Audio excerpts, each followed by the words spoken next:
We would like to compute this limit at infinity of this rational function.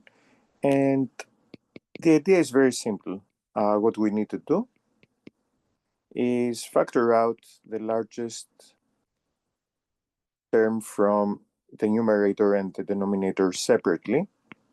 And then we will see that we will get the product of two quantities that will give us the limit in a rather simple way. So from the top, we factor out x squared. So we get 5 plus 1 over x plus 1 over x squared. And from the bottom, we factor out x cubed. That gives us 3 plus 1 over x plus 1 over x squared plus 2 over x cubed. Now, there is a simple cancellation between x squared and x cubed.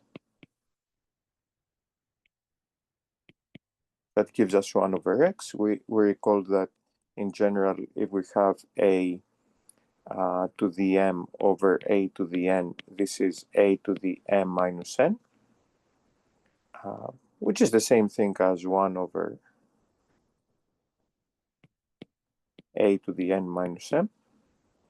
So the opposite, see that m minus n is the opposite of that.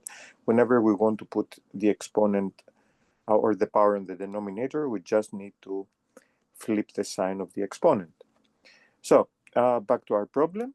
We will have 5 plus 1 over x plus 1 over x squared over 3 plus 1 over x plus 1 over x squared plus 2 over x cubed.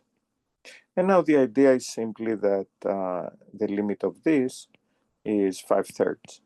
Why is that? Because this tends to 0, this tends to 0, this tends to 0, this tends to 0, everything tends to 0 with the exception of 5 and 3. That gives us 5/3. As x tends to infinity, this tends to 0. So now it's simple to argue that the product of two quantities, one of which tends to 0 and the other tends to 5/3, will tend to 0. And that's our limit. Thanks for watching.